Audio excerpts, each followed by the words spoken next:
la una. Carla Rivera. México es el país Póngale donde el nombre y el cargo que usted prefiera, porque en los últimos hemos normalizado. Mientras tanto, en radio.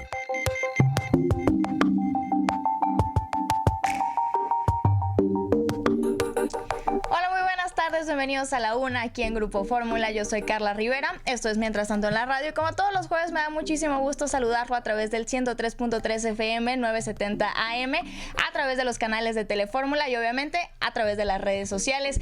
Este jueves platicaremos sobre un tema bastante importante del cual debe tener conocimiento: el nuevo aeropuerto de la Ciudad de México, los riesgos que este proyecto implica. Vamos a platicar sobre el agua, sobre la fauna y si este proyecto, el aeropuerto del presidente Enrique Peña Nieto, debe continuar o no. Para eso me acompañan el día de hoy Fernando Córdoba, doctor en Ecología, académico de la Facultad de Ciencias de la UNAM e investigador postdoctoral en el Centro de Investigación en Biodiversidad y Conservación de la UAM.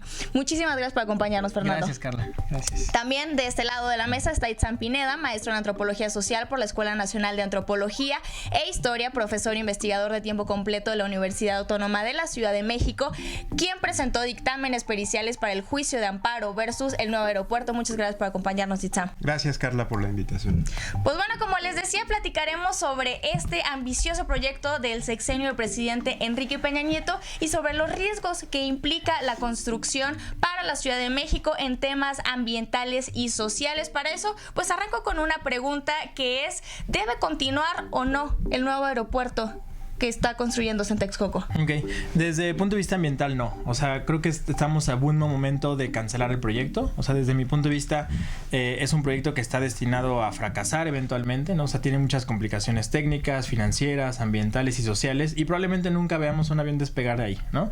Y para mí eso nos pudimos haber dado cuenta hace 18 años, nos pudimos haber dado cuenta hace 4 años, nos pudimos dar cuenta ahorita que va el 20% de la obra, donde todavía podríamos hacer cosas reversibles, digamos, sobre el terreno, o nos podemos dar cuenta cuando lleve 80, 90%. Entonces, ni aeropuerto ni la parte ambiental que urge que tengamos en esa zona de Texcoco. Entonces, para mí estamos en muy buen momento.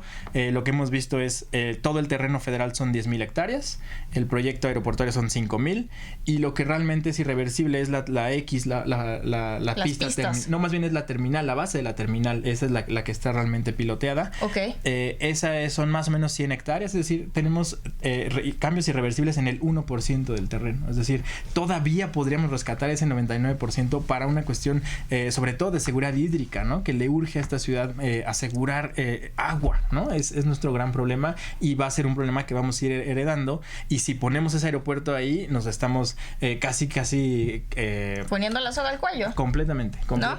Itza, ¿cuáles son los riesgos que implica continuar con la construcción de este aeropuerto desde tu ámbito? Mira, desde el punto de vista social es un proyecto demasiado costoso para la población en general. Tendríamos que imaginarnos un núcleo de afectaciones de las poblaciones que están muy cerca de ahí, que ya empezaron a sentir estos riesgos por excavación de minas, por entubamiento de ríos, por despojo de propiedades de tierras. Muchas veces se piensa que la zona de Texcoco es un desierto, porque el piso es muy salado, pero en realidad hay más de 2,000 hectáreas sembradas en donde se cosechan 27,000 toneladas de maíz al año. Y a esas comunidades es a las que ya les está afectando, porque la construcción de autopistas ya no les permite pasar a sus territorios. Han hostilizado mucho a las comunidades, hay violencia, hay división, a través del dinero los proyectistas han dejado caer dinero en las estructuras políticas de los municipios de alrededor y han roto el tejido social de la región. Entonces hay confrontación. Los opositores no han entrado en este juego perverso que han intentado gobierno y empresas, pero también ya hay muertos. La semana pasada asesinaron a un ingeniero forestal que defendía el Cerro del Tenayo, Jesús Javier Romero, que que ya empieza a convertirse en costos en costos humanos, en costos para las familias, de una región en donde las comunidades tienen 800 años viviendo y reproduciendo su economía, su cultura, su forma de hacer, su vida cotidiana en colectivo, en comunidad. Y me parece que ese es el primer costo. Si quieres, luego vamos platicando de los costos más amplios a nivel social o desde la perspectiva social. Muy bien. Pues bueno, pues hay quienes defienden este proyecto y hay quienes dicen no debe de ir. Un tema que tocabas ahorita era el tema del agua. Acá en la Ciudad de México, pues ya hay escasez, ¿no? No es ningún secreto, ya hay escasez en varias delegaciones, no solamente en una, y esto ha sucedido desde hace ya varios años, no es una historia nueva. ¿Qué pasaría con el tema del agua? Claro. Mira, una forma, por ejemplo, de entender muy bien esta parte del agua es... La Ciudad de México vive sobre una tina. Es una cuenca, digamos, donde no tiene salida de agua. Es decir, cualquier gota de lluvia que cae va a bajar naturalmente hacia la parte pues más baja. Pues imagínate al tapón de la tina, ¿no? Ese tapón de la tina de Texcoco, ¿no? Ahora, ¿cuál es el problema? La Ciudad de México tiene un problema de hundimiento muy fuerte. Eso, digamos, imagínate que la Ciudad de México está sobre una esponja con agua.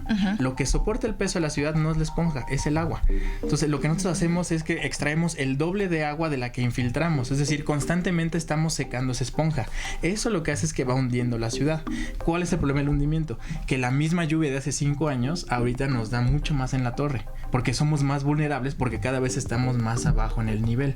Entonces lo que hemos visto en la ciudad es una constante lucha contra el agua, es decir, como nos estamos hundiendo, entonces nos inundamos, y como nos inundamos hacemos grandes obras de infraestructura para sacar la mayor cantidad de agua lo más rápido posible de la cuenca. Entonces, como estamos sacando, no estamos captando el agua que deberíamos estar usando para consumo. Estamos haciendo todo mal, entonces. Exactamente. Entonces tenemos que hacer grandes obras que son costosísimas para traer agua de otras cuencas para abastecer el crecimiento de la ciudad, ¿no? Entonces, el gran problema es que no estamos atendiendo el fondo del agua.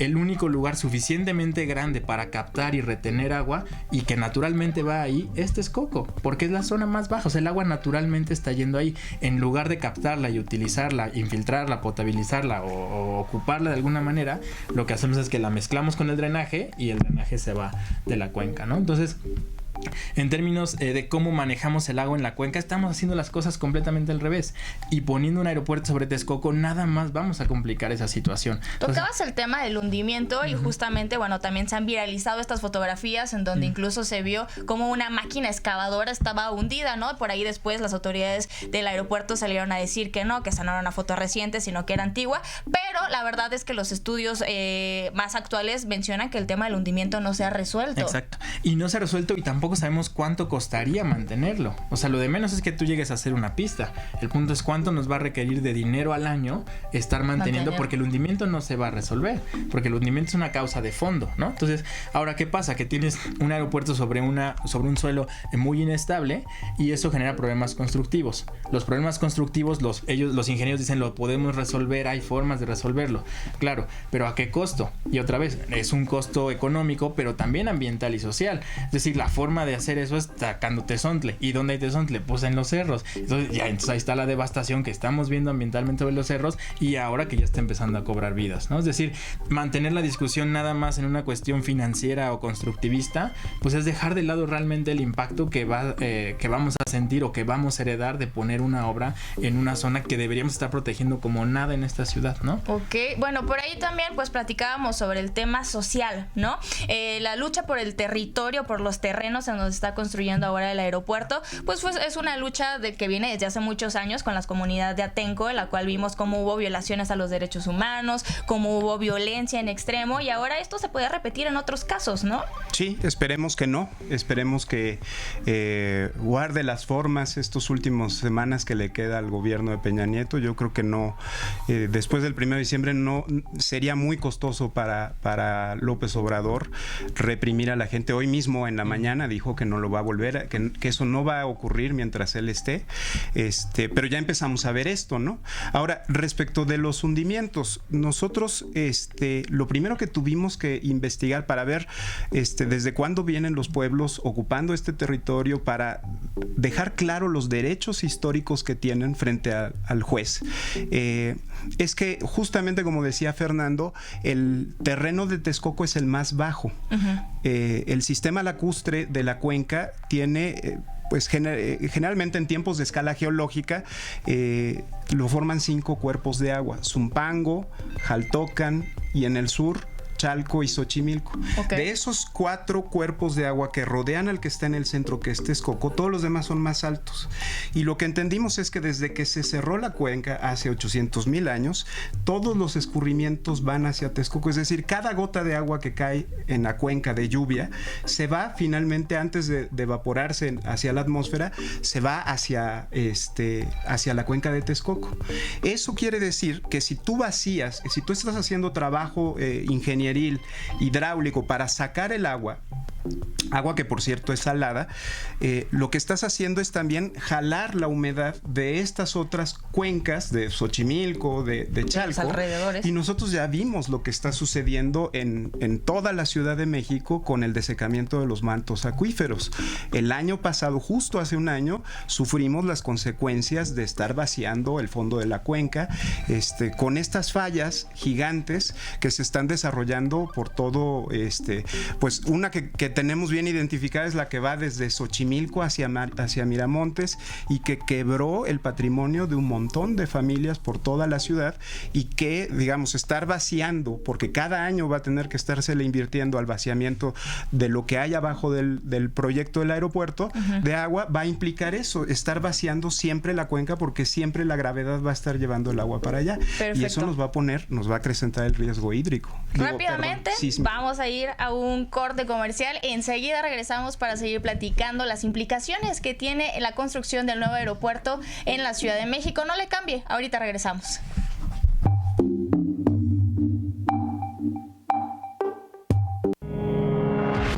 La Una, en Grupo Fórmula.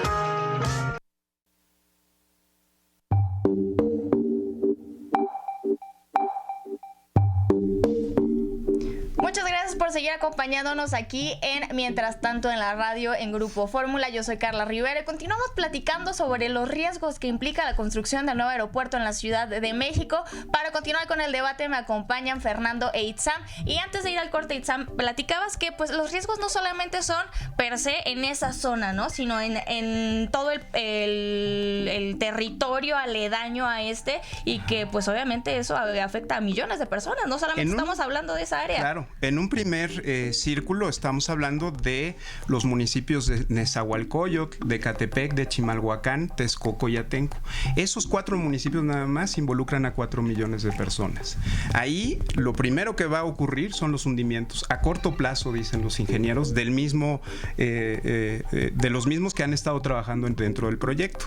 Después de eso, bueno, que eso involucra también el riesgo de fallas, de hundimientos. En la zona, por ejemplo, de Ecatepec, que nada más son 1,5 millones de personas, nada más, ya empezó a bajar el valor de los terrenos, de los predios de la gente de ahí, y ya desató una carrera inmobiliaria, porque pues el aeropuerto no viene solo, viene con todo un proyecto de naves industriales, de bodegas, claro, de autopistas, centros comerciales, unidades habitacionales, y ya empezó una carrera que ahorita, bueno, hace poquitos días decían en alguna revista, en Revista Proceso, un periodista decía: se están vendiendo los terrenos a 45 pesos metro cuadrado, y los están comprando, los van a revender a $350. Eso ya está tasado.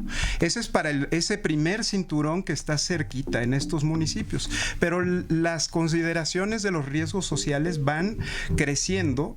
Si te pones a pensar, por ejemplo, en algo que no se ha mencionado mucho, que es todo el problema acústico de tener 20 aviones despegando y aterrizando cada 20 segundos, claro, de día y de noche, para toda la gente que va a estar alrededor.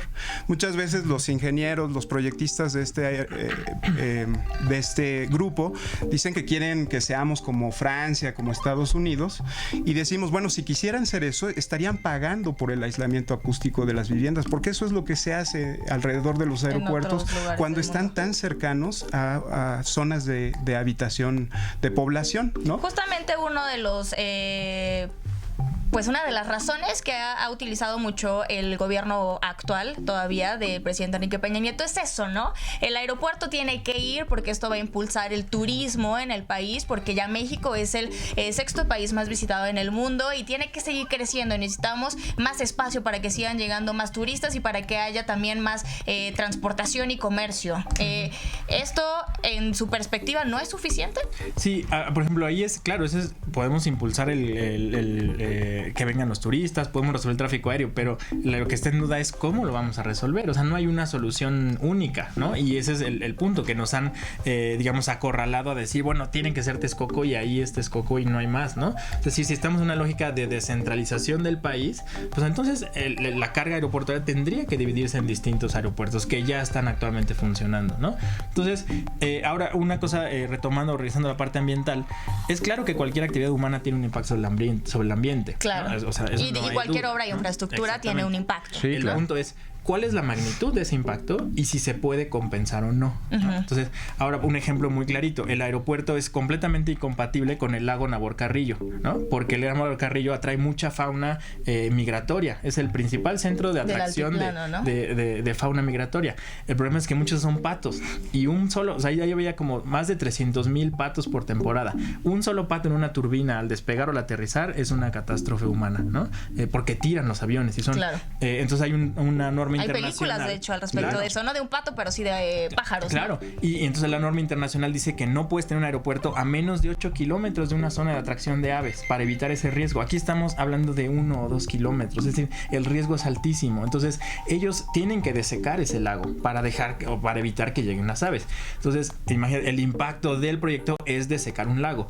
El lago Nabor Carrillo tiene 1,000 hectáreas. El bosque de Chapultepec con sus 3 secciones son 680 hectáreas. Es decir, el lago Nabor Carrillo es más grande que todo Chapultepec. Casi, ¿no? El doble. Y entonces, ese es el impacto. Entonces, desecas un lago. ¿Cómo compensamos un lago? ¿Dónde más hacemos un lago de 1,000 hectáreas? En esta ciudad que no tenemos espacio. Aquí no cabe. Nada. Exactamente. Entonces, ahí hay un impacto incompensable y que es irreversible, ¿no? O sea, no hay forma de compensar que vamos a perder eso, ¿no? Pero hay, por ejemplo, otro espacio para hacer el aeropuerto. A ver, no hay espacio para hacer otro lago o para tener otro, ¿no? Pero sí hay espacio dentro de la ciudad o en sus alrededores para otro aeropuerto. Mira, normalmente los aeropuertos son una de las actividades humanas que más contaminan en una ciudad. Por eso, por lógica, los aeropuertos no se ponen en el centro de las ciudades. Si tú vas a cualquier capital, los aeropuertos están lejanos por una cuestión de salud pública, ¿no? Sí, pero bueno, aquí en México parece que somos las cosas pues con las patas, ¿no? Porque el aeropuerto actual está justamente ahí en medio de todo. Y este nuevo es otra vez en el mero centro, ¿no? Entonces, obviamente no hay lugar dentro de la ciudad para hacer un aeropuerto de este tipo, porque no tendríamos que estar pensando hacerlo ahí, ¿no? Tendríamos que estar pensando en vamos a alejarlo y vamos a hacer un tipo de conectividad que facilite los viajes o alguna cosa, ¿no? Entonces, para mí el punto es, si se va a resolver el tráfico aéreo, que se resuelve el tráfico aéreo. Veamos cuál es la mejor forma de resolver el tráfico aéreo. Sí. Pero eso es independiente de, tenemos que detener ese aeropuerto en Texcoco, porque efectivamente es un problema que vamos a heredar todos los que vivimos en esta ciudad, y como dice Sam, no son nada más los 4 municipios, ¿no? O sea, claro, el tema del agua se va a ir moviendo todo esto. Ahora, Sam, por ahí en la introducción decíamos que presentaste unos dictámenes periciales para el juicio de amparo. ¿Cómo va eso? Bueno, antes de eso, es que como preguntabas lo del turismo, a mí me llama la atención mucho ese argumento, porque cuando tú estás planeando tus vacaciones, en lo último que piensas es si está bien bonito el aeropuerto, o si tiene aeropuerto, de qué tamaño es el aeropuerto. De hecho, es el lugar en donde menos pasas tiempo en tus vacaciones. Es un lugar nada más para pasar, pero no es un lugar que vas a conocer o que te atraiga, ¿no? O sea, tú vas, precisamente, lo que te atrae cuando vas de vacaciones es la naturaleza, es el medio ambiente, es la cultura, la diversidad, los sitios arqueológicos, que es justamente lo que están destruyendo con este aeropuerto. Entonces, bueno, en ese sentido, el argumento tanto del comercio, de las inversiones, como de las necesidades de la población mexicana o extranjera que viene y usaría el aeropuerto, me parece que es falso, porque en realidad están hablando de quintuplicar el volumen de vuelos de cuando decían en la época de Fox que estaba saturado el Benito Juárez. Entonces, en aquella época eran, no sé, alrededor de 26 millones de pasajeros al año. Ahorita estamos en 44 y el aeropuerto está planeado para atender a 125 millones de personas. En realidad, de pasajeros al año, ¿no? En realidad no están hablando de las necesidades reales del país. En realidad lo que quieren es un hub, que es un punto de interconexión para vuelos intercontinentales, para, por ejemplo, ayudar a una persona que viene de Madrid, pasa por México y se va para Tokio, pero esa persona lo único que va a hacer es pagar impuesto del aeropuerto. Claro, no va a derramar ni a turismo, ni a taxis, ni a restaurantes, no va a derramar divisas para el país. El dinero se le va a quedar al grupo aeroportuario. Entonces, lo que están buscando es entrar a una escala de negocio, este grupo empresarial de Peña Nieto, al que no tienen acceso y que les da mucha envidia que se le quede a un aeropuerto como el de El Salvador o Panamá, ¿no? Ya. Incluso lo han dicho así. Bueno, muy rápido nada más lo de los juicios. Por favor. Está pendiente de resolución. Se espera que para los primeros 2 meses del próximo año haya una resolución del Juzgado Noveno de Distrito que está en Ciudad Nezahualcóyotl, y ahí es posible, muy posible, porque la jueza ya tiene documentos no solo de la parte acusadora, sino documentos oficiales del mismo Poder Judicial, dictámenes, que dicen que los pueblos tienen derecho a una consulta que no se parece en nada a la que está anunciada para el 28 de octubre, claro, porque va a tener que necesariamente contar con la participación de los pueblos desde su planeación hasta su seguimiento de lo que resulte. Entonces es muy probable que para esos meses lo que tengamos sea una orden de la jueza, en este caso ya es jueza, que ordene la suspensión de la obra. Ok, pues bueno, en eso va el tema del aeropuerto. Pues mucha información que conocer, que digerir, que pues recapacitar, ¿no? Sobre todo, pues ahí ya tenemos mucha información que nos ha dado tanto el gobierno actual como el gobierno que viene. Por ahí platicabas de la consulta, ¿no? Esta consulta que está prevista para el 28 de octubre, aún no se tiene mucha información, entonces no sabemos si se va a hacer o no se va a hacer o cómo se va a hacer, pero es importante que como mexicanos, que como ciudadanos conozcamos las implicaciones de esta mega obra de infraestructura y los riesgos que puede implicar, a lo mejor no para las próximas semanas, pero sí para los próximos meses, para los próximos años y para las siguientes generaciones, ¿no? Estamos hablando de territorios que podrían ser despojados, de comunidades que perderían pues todo lo que han construido durante tantos cientos de años. Estamos hablando de agua, hablando de algo tan sencillo como el agua, de la fauna, de la naturaleza, pero bueno, pues ahí están dos perspectivas, la de Fernando, la de Itzam, especialistas en el tema medioambiental y social, para que lo tome en cuenta, para que le dé una pensada y obviamente para que consulte más información al respecto, y si se hace la consulta, vaya preparado. Muchísimas gracias por acompañarnos. De nada, gracias. Gracias. Nosotros los esperamos por acá el siguiente jueves en punto de la 1 en el 103.3 FM, en el 970 AM, los canales de Telefórmula, las redes sociales. Y algo rápido para despedirse. Sí, yo nada más agregaría que si los ciudadanos no ponemos sobre la balanza el tema ambiental y social, nadie lo va a poner. O sea, en temas de infraestructura y megaproyectos, nadie piensa en las implicaciones que tiene más allá. Y ahora nosotros es nuestro deber como ciudadanos poner en la mesa y decir, esto nos importa. O sea, sí nos importa quedarnos sin agua. O sea, yo creo que a nadie le importa. O sea, nadie estaría exento de pensar, claro, pues sí, el agua es importante, ¿para qué? ¿no? ¿Para qué? Claro. No, claro, estamos hablando de líquido vital. Claro, entonces, completamente. pues bueno, ahí está la recomendación de Fernando. Hay que poner estos temas ante la mesa. Si no lo hace la ciudadanía, pues difícilmente lo harán los empresarios o el gobierno. Muchísimas gracias por acompañarnos. Yo lo espero por acá el siguiente jueves.